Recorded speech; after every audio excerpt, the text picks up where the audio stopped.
Namaste, viewers. Welcome to Degula channel.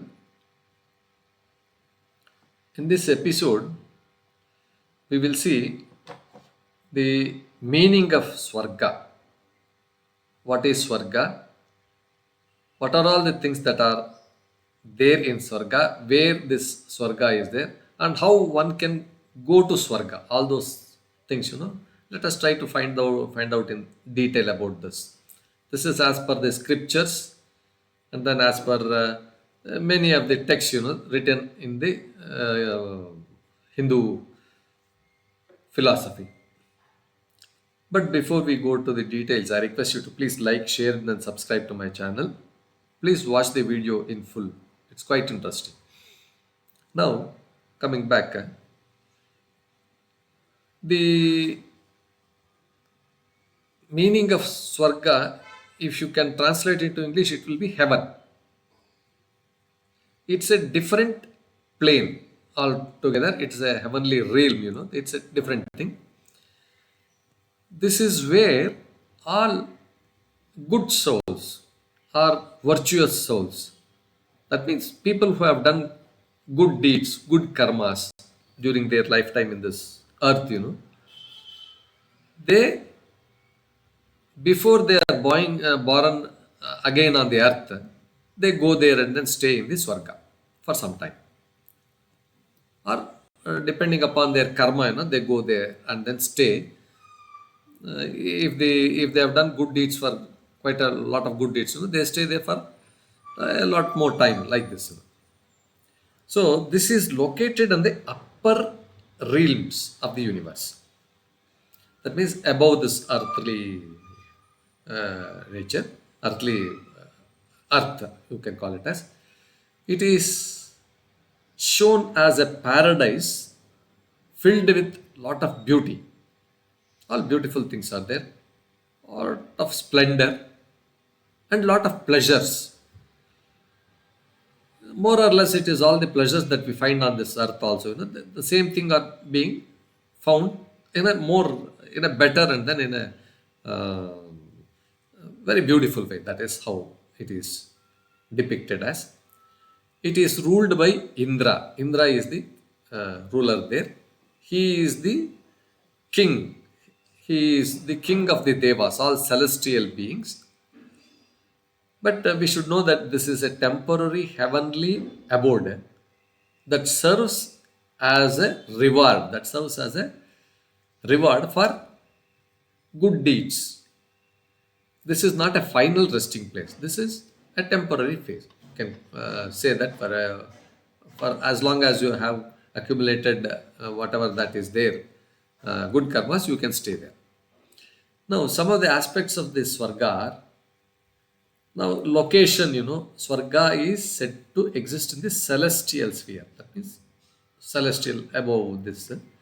It is positioned above the earthly and mortal limbs. Mortal limbs where people die, where people are born, or where things are born, or where beings are born and beings die, and then it is a karma bhumi. We can call it as karma bhumi. Some texts, they say that it is located on Mount Meru. Mount Meru is a very sacred mountain. It is considered as the axis of the universe in the Hindu cosmology. Of course, this Swarga, this realm, consists of various levels. Each of them are reserved for different classes. There also you find different class of people, like divine beings, sages, various souls, various things who have who want certain things. It is found there like this. Now it is ruled by Indra. Indra he presides over this Swarga. He has got his grand palace called as Amaravati. This Amaravati palace is Indra's abode where he lives. It is very opulent, very richly decorated. It is all filled with lot of gardens, lot like golden palaces and beautiful rivers, all uh, like crystal clear water flowing through the rivers, all those kinds of things. Now, Swarga is populated by gods, devas, apsaras. You find a lot of celestial nymphs who give a lot of dance, music, and all those kinds of things. Gandharvas. Gandharvas also, again, they are celestial musicians. Tumburu, Narada, like this, all these people, who live there and then give good music. And rishis, sages, they're great people, they pursue a lot of philosophical nature, rishis are live there. The thing is, they all live in harmony, all good things, enjoying the pleasures of music, dance, and then great divine food. All those kinds of things are available there in plenty. Now, you find natural beauty and luxury is there. It is Swarga is described as a paradise. Paradise in English, Swarga in Sanskrit, with lush gardens, beautiful gardens, like Nandanavana. Nandanavana is said to be a very beautiful garden, beautiful rivers, all flowing, crystal clear water being flowing there, cool, calm atmosphere. All lakes and other things, they are all filled with lotus flowers and then great flowers.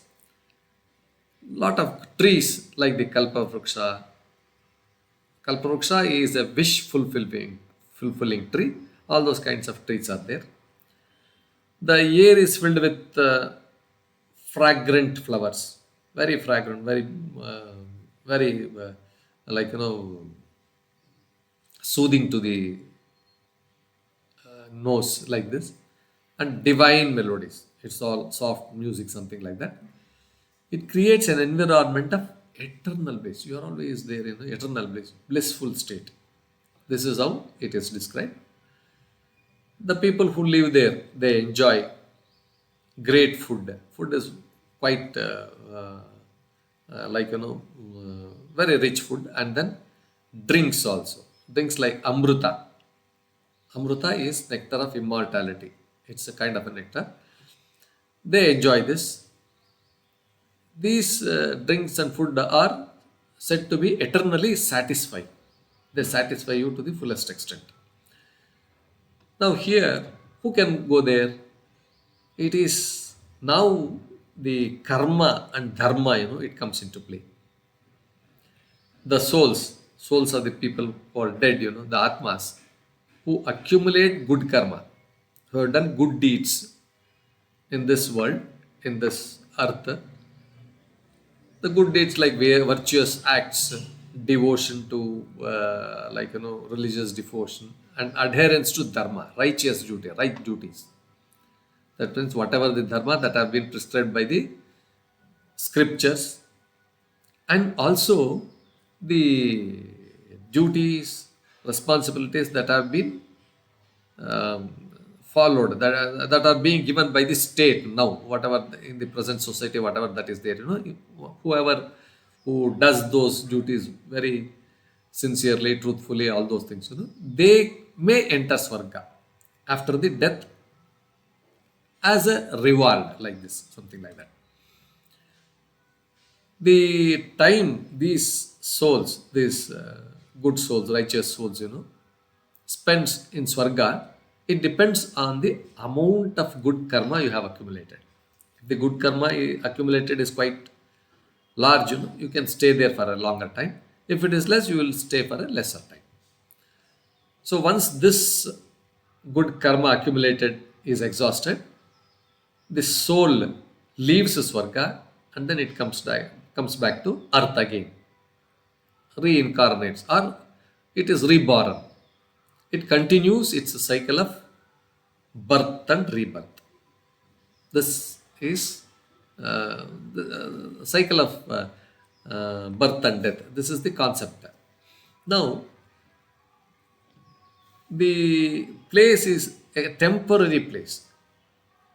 Unlike the concept of eternal paradise, eternally one can stay there in some other traditions, Swarga is not a permanent state. It's only a temporary place. It's only meant for rewarding the before you take up the next incarnation or next birth. It is some kind of a temporary nature. But ultimately, uh, what is desired is moksha. Moksha means liberation. This is distinctively different. It is different from Swarga. Moksha is different. Swarga is only a temporary place. This is how the Indian scriptures define. Moksha is a final release from the cycle of samsara and union. Samsara, this birth and the cycle of birth and death, it is completely released, and then it goes and then sits with the Brahman. It is unites with the Brahman, the ultimate reality. This is how moksha is defined, and then this is how moksha is different from this Swarga. One should know this the difference between Swarga and moksha. Moksha is a final, eternal. Swarga is only a temporary place where you can go and then enjoy your the fruits of whatever the karma that you have done. So in Puranic stories also, Swarga is often depicted in stories as a place where gods like Indra, sometimes they seek assistance from other deities, other powerful souls, and all those kinds of things. At the times of crisis, this is how it is perceived. The Swarga is also being attacked by Danavas, that is demons, asuras, rakshasas. It is all attacked, and then there is a threat there, threats for its peace. During that time, they will seek the assistance of other gods and even kings also. It is described in some of the scriptures. Ramayana and Mahabharata also comes out with such stories. It is visited by heroes and kings. They were invited to be there among the gods due to their various good actions. This is how it is described. Now, in Hindu philosophy, Swarga can be seen as symbolic for the rewards that come with living a virtuous life, living a righteous life. It's only by your virtuous deeds you can reach this Swarga. But it also reminds that this is not a permanent place, this is impermanent. These worldly pleasures that you derive in Swarga is not permanent. As long as you are there, as long as your good karma is there, you will reside there, and then you will enjoy. Afterwards, you will come back to this. And the most important part is you have to seek liberation beyond these material gains. The Swarga only represents the material aspects of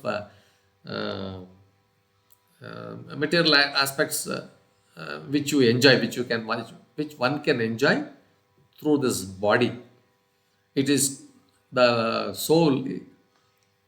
Beyond this body, there is something which is called as moksha. Now, the Swarga, therefore, is both a place of divine reward, and it's a kind of an intermediate stage, middle stage on the journey of the soul. So it goes there, then comes back, goes there, comes back, goes there, and then finally, you have to overcome this Swarga and then reach the ultimate Brahman. This is only a temporary phase. You just go there like this, and then you jump over this and then attain the moksha. That moksha is eternal liberation, where you will go and then merge with the Brahman. rather than this temporary heavenly pleasures. This is how it is described. Viewers, with this description of the Svarga, we will conclude this episode. I hope this is quite interesting. Please watch this episode in full and then post your comments in the comment box. Put your press the like button, like, share, and then subscribe to my channel. Thank you, viewers.